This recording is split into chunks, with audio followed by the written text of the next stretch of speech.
You called it too dangerous, and that's not an ARMY overreaction. On August 12th, RM and jhope sat in the VIP section at Rogers Stadium in Toronto and watched Chris Brown perform. Then they posed with him backstage, 19 days after he stood in a London courtroom and pleaded guilty to a fray.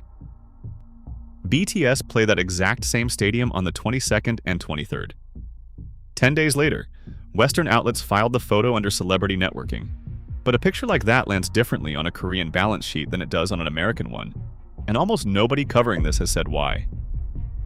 Within hours, it was everywhere. jhope was posting the night live from the VIP section. Usher on stage, Brown on stage, a selfie video of himself and RM dancing to Look at Me Now. RM reposted it, and backstage, on camera, told Brown, "Great show, man." Then Brown put up the photo of the three of them, captioned about walking in your purpose, and a night out stopped being a night out. It became a permanent, searchable image. 19 days earlier, Chris Brown had stood in Southwark Crown Court in London and pleaded guilty to a fray over a 2023 attack at a Mayfair nightclub. Prosecutors described a glass bottle used as a weapon, striking a man in the head twice. In exchange for that plea, charges of assault, attempting to cause grievous bodily harm, and possessing an offensive weapon were all dropped. He's out on bail. He's still touring. He won't be sentenced until October. And that sits on top of the 2009 felony assault conviction involving Rihanna. The probation from that case is what put him in a Los Angeles jail cell in 2014, after a judge pulled him back into court over his expulsion from rehab.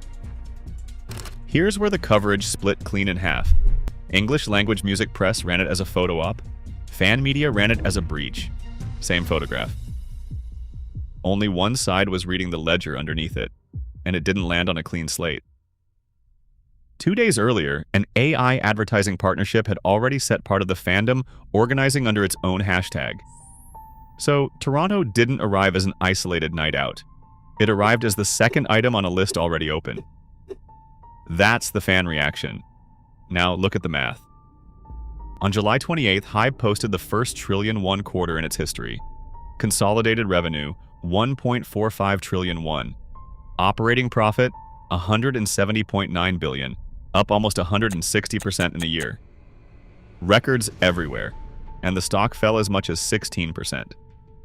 Now the honest version, because other channels won't give you this part. That 16% wasn't the photograph. That same Tuesday, the entire Korean stock market fell 10.8%. The next day, it fell almost 6 more.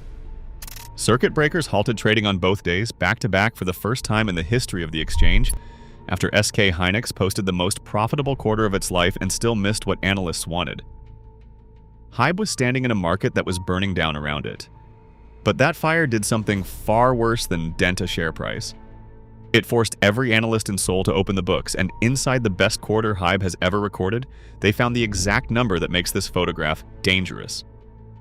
HYBE's gross profit margin fell from 43% to 32% in a single quarter. 11 points, gone in 3 months, on record revenue. Kiwoom Securities analyst Lim Soo-jin spelled out why. Concert revenue detonated, up 243% year over year and 630% from the previous quarter. But touring carries a high royalty payout straight to the artists. SK Securities analyst Park Jun-hyun landed on the same thing independently. The more of your money that arrives through a tour, the less of it the company keeps. What the market had been waiting for instead was merchandise, where margins run around 50%. And you need to understand what merchandise means here, because it's not a shirt at the gate. It's 4 copies of one album bought for the photo cards inside. It's a membership renewed for a single pre-sale window. A survey of 14,000 K-pop fans found more than a third feel pressured to buy multiple copies of the same album just to chase those cards. That spending isn't price sensitive, it's loyalty sensitive. It's the only line in that company that runs on how a fan feels on a given morning. So, who is that fan? The largest fan survey ever conducted pulled 402,000 responses from ARMY. 348,000 of them, over 86%, identified as women. Which means the highest margin revenue in a multi-billion-dollar empire comes from the exact demographic most likely to walk away from this association. There's a dry, unglamorous name for a structure like that. Female majority revenue concentration versus ESG risk. It's not a moral argument. It's a margin argument, and it's the one a Western label has never once had to run. And it's what turns a photograph into a brand contagion liability.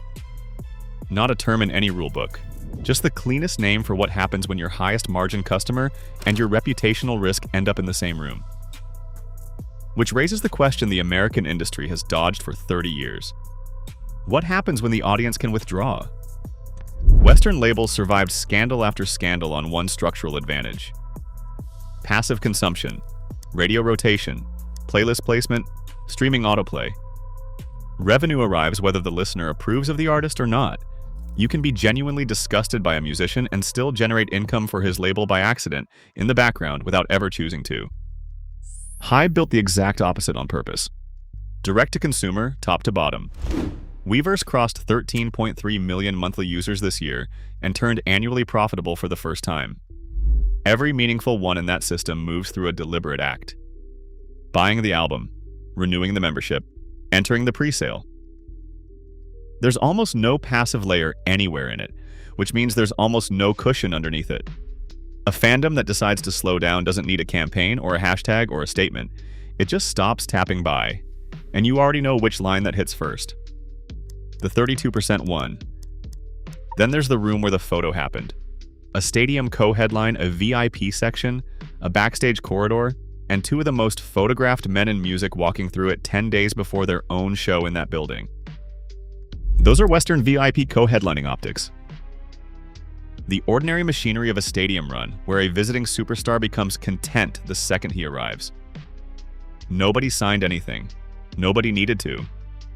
The photograph does the work on its own, and it travels to an audience that never bought a ticket to that show. And notice what still hasn't happened. No statement from RM. None from jhope. None from big hit music. That silence isn't an oversight, and it isn't a legal requirement.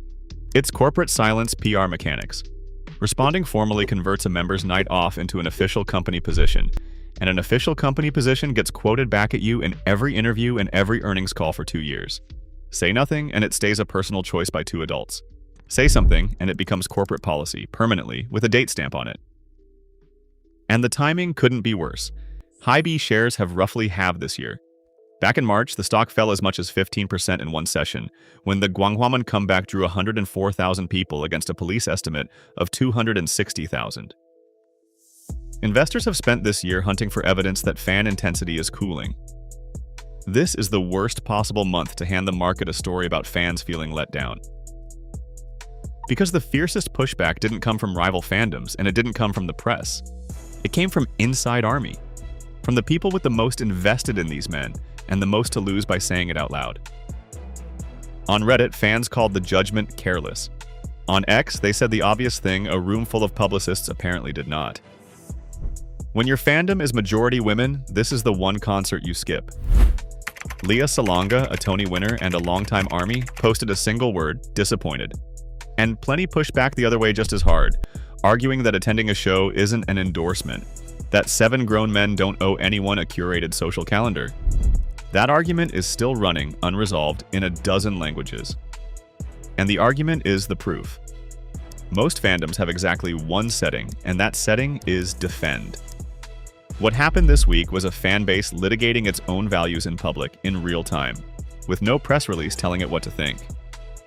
Because BTS spent a decade building a catalog about self-worth, about refusing to become the thing that hurt you. They stood at the United Nations and said it to young people directly. Nobody imposed that standard from outside. They wrote it. So a fandom holding them to their own words isn't a fandom turning on them. It's a fandom that was listening the entire time and took the words more seriously than the industry ever expected anyone to. So, which is it? Does a night off belong entirely to the artist? Or does a global platform built on protecting young women come with a guest list attached?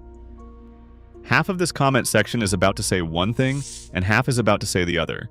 And that answer decides what accountability is even supposed to mean in this industry. And it's a far bigger question than one backstage photo, because this same fandom already forced a reversal that no Western outlet bothered to cover.